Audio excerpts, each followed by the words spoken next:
Wala to Delhi. And thank you to my wife, Rama.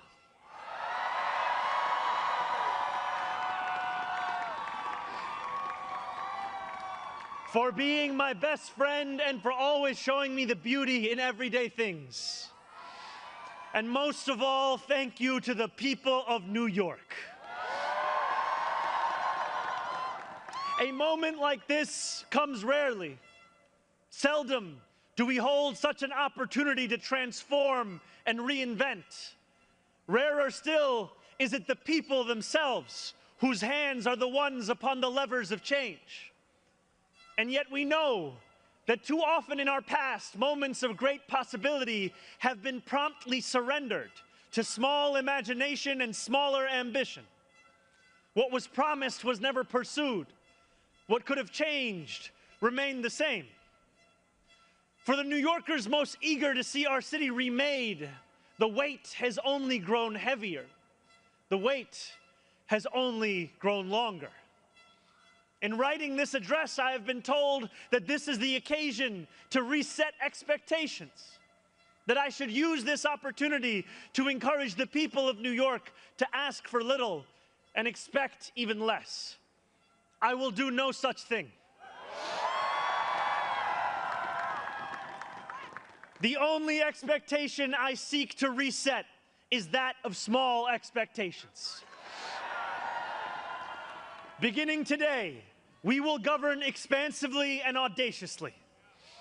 We may not always succeed, but never will we be accused of lacking the courage to try. To those who insist that the era of big government is over, hear me when I say this.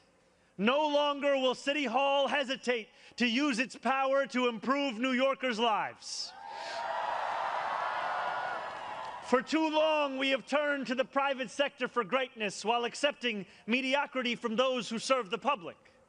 I cannot blame anyone who has come to question the role of government, whose faith in democracy has been eroded by decades of apathy. We will restore that trust by walking a different path, one where government is no longer solely the final recourse for those struggling, one where excellence is no longer the exception. We expect greatness from the cooks wielding 1,000 spices, from those who stride out onto our Broadway stages, and from our starting point guard at Madison Square Garden. Let us demand the same from those who work in government.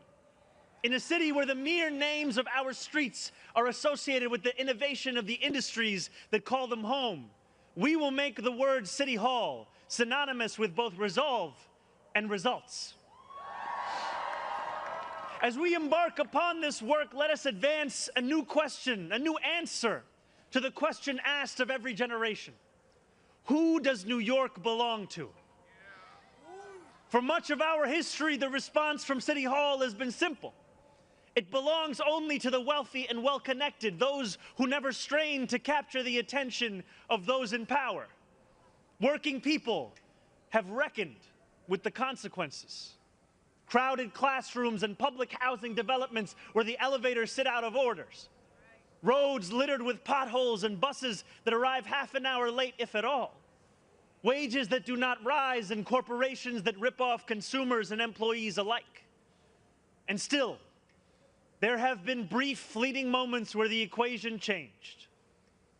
12 years ago, Bill de Blasio stood where I stand now as he promised to put an end to economic and social inequalities that divided our city into two. In 1990, David Dinkins swore the same oath I swore today, vowing to celebrate the gorgeous mosaic that is New York, where every one of us is deserving of a decent life. And nearly 6 decades before him, Fiorella LaGuardia took office with the goal of building a city that was far greater and more beautiful for the hungry and the poor. Some of these mayors achieved more success than others, but they were unified by a shared belief that New York could belong to more than just a privileged few. It could belong to those who operate our subways and rake our parks, those who feed us biryani and beef patties, picanha and pastrami on rye. And they know that this belief could be made true if only government dared to work hardest for those who work hardest. Over the years to come, my administration will resurrect that legacy. City Hall will deliver an agenda of safety, affordability, and abundance, where government looks and lives like the people it represents, never flinches in the fight against corporate greed, and refuses to cower before challenges that others have deemed too complicated. In so doing, we will provide our own answer to that age-old question: who does New York belong to? Well, my friends, we can look to Madiba and the South African Freedom Charter. New York belongs to all who live in it. Together, we will tell a new story of our city. This will not be a tale of one city governed only by the 1%, nor will it be a tale of two cities, the rich versus the poor. It will be a tale of 8.5 million cities, each of them a New Yorker with hopes and fears, each a universe, each of them woven together. The authors of this story will speak Pashto and Mandarin, Yiddish and Creole. They will pray in mosques, at shul, at church, at gurudwaras and mandirs and temples. And many will not pray at all. They will be Russian Jewish immigrants in Brighton Beach, Italians in Rossville, and Irish families in Woodhaven, many of whom came here with nothing but a dream of a better life, a dream which has withered away. They will be young people in cramped Marble Hill apartments where the walls shake when the subway passes. They will be black homeowners in St. Albans, whose homes represent a physical testament to triumph over decades of lesser paid labor and redlining. They will be Palestinian New Yorkers in Bay Ridge,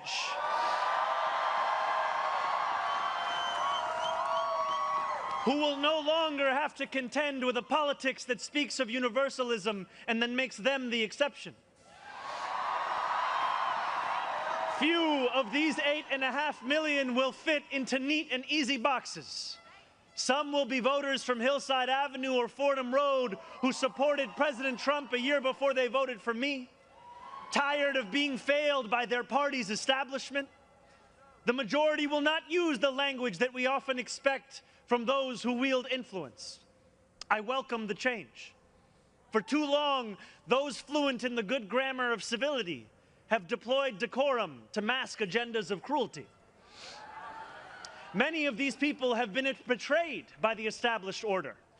But in our administration, their needs will be met.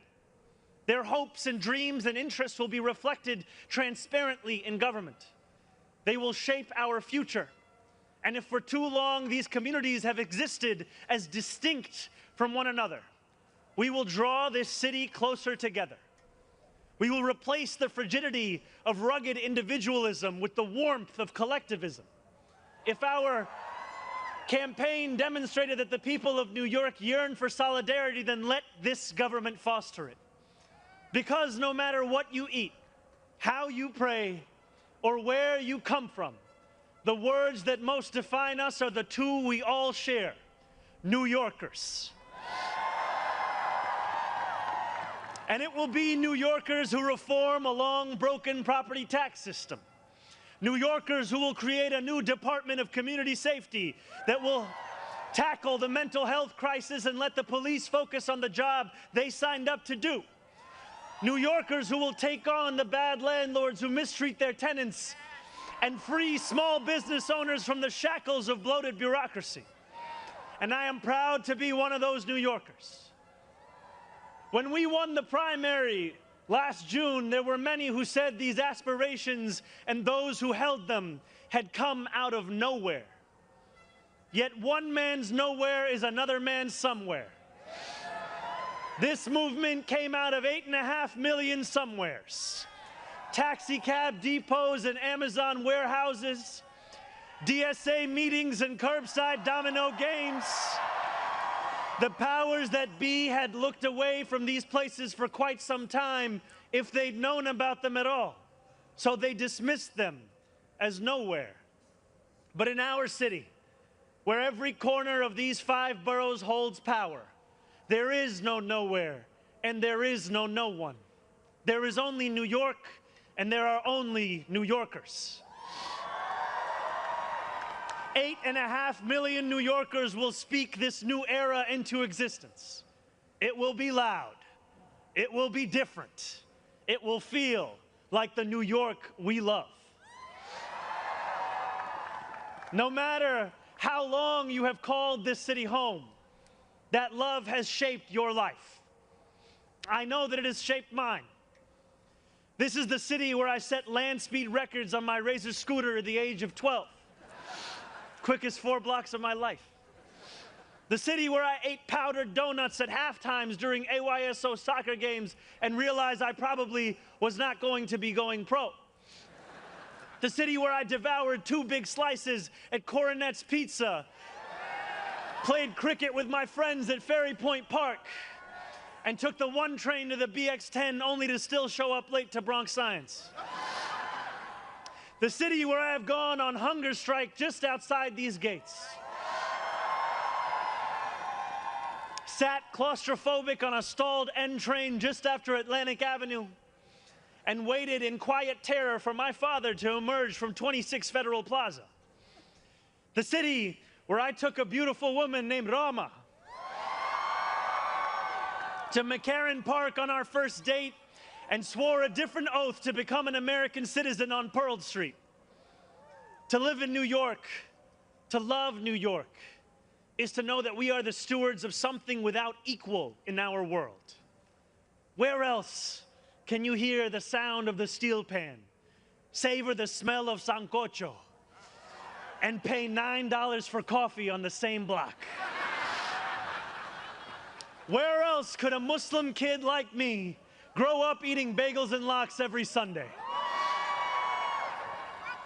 That love will be our guide as we pursue our agenda. Here, where the language of the New Deal was born, we will return the vast resources of this city to the workers who call it home. Not only will we make it possible for every New Yorker to afford a life they love once again, we will overcome the isolation that too many feel and connect the people of this city to one another. The cost of childcare will no longer discourage young adults from starting a family, because we will deliver universal childcare for the many by taxing the wealthiest few. Those in rent-stabilized homes will no longer dread the latest rent hike, because we will freeze the rent. Getting on a bus without worrying about a fare hike or whether you'll be able to get to your destination on time will no longer be deemed a small miracle, because we will make those buses fast and free. These policies are